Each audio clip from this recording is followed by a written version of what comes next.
चलते चलते कहाँ जाओगे, यहीं आओगे। ये बोल हैं आईआईटी वाले बाबा उर्फ अभय सिंह की, जो आजकल बहुत चर्चा में है। कुंभ के मेले में आए और सडनली एकदम से एक बाबा जो है चर्चा में आ गए। उनकी कहानी मैंने सुनी, पढ़ी, समझा, तो यही समझ में आया। वो तो एक बहुत ही पढ़े लिखे आईआईटी बॉम्बे से पढ़ाई करी थी, फिर कनाडा में जाके उन्होंने नौकरी करी थी, लेकिन सब छोड़ के वो एकदम सादा जीवन जी रहे हैं। सब कुछ त्याग दिया उन्होंने। उसके पीछे की कहानी बहुत अलग है। कोई कहता है वो पागल है, कोई कहता है वो बहुत इंटेलिजेंट है, कोई कहता है वो नशा करते हैं।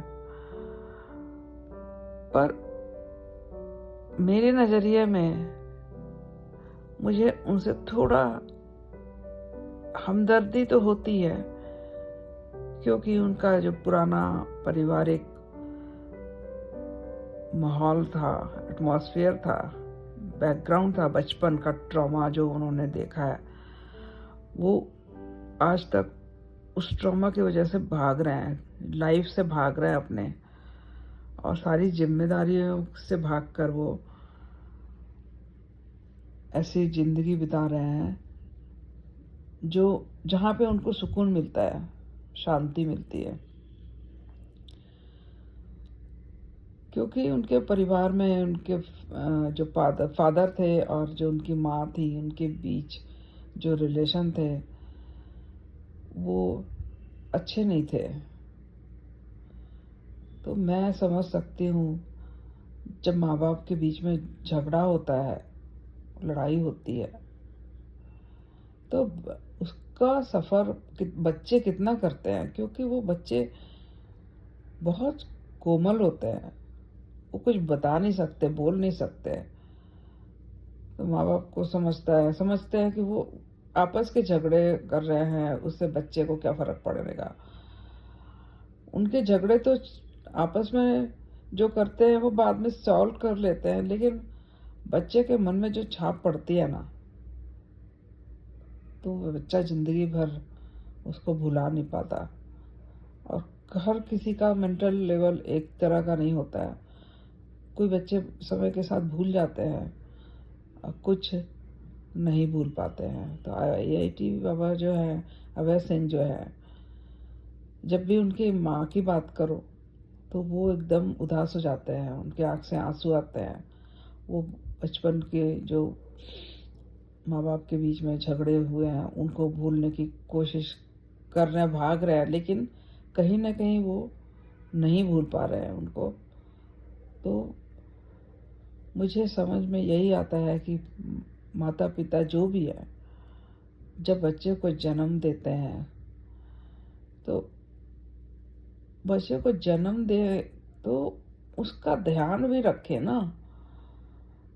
जब वो आपस में उनकी प्रॉब्लम आती है, आपस में इनके इनके ईगो टकराते हैं, तो बच्चे के जो मन पे, मस्तिष्क पे जो असर पड़ता है वो पूरी लाइफ उसको उसका पीछा नहीं छोड़ता।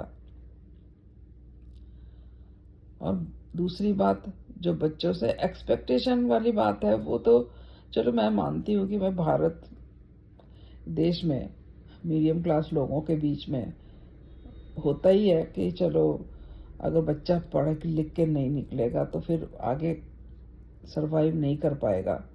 तो कई माँ बाप इस प्रेशर में आके बच्चे पे प्रेशर लगाते हैं पढ़ाई का। तो अगर वो नहीं प्रेशर लगाए, बच्चा कुछ नहीं निकले, तो भी माँ बाप ये चीज़ बात इमेजिन करके भी कांप जाते हैं कि अगर मेरा बच्चा नहीं निकलेगा आगे तो फिर सरवाइव कैसे करेगा। इस चक्कर में वो कई बार रूडली बिहेव करते हैं बच्चों के साथ, तो उसका भी बहुत बुरा असर पड़ता है। तो बच्चा है तो उसको प्यार से हैंडल करिए। बच्चे को प्यार की जरूरत है। अगर वही बात आप समझा के, प्यार से समझ के उसके मेंटल कंडीशन के हिसाब से बात करेंगे तो बच्चा भी समझेगा। तो बहुत सारी बातें हैं उनकी कहानी के पीछे, जिसको समझना सबके बस की बात नहीं है। और अगर उसको समझने लगे तो बहुत बड़े बड़े साइकोलॉजिस्ट ही समझ सकते हैं कि वो इस फेज से कैसे गुजरे हैं और इस स्टेज पे कैसे आ गए। धन्यवाद।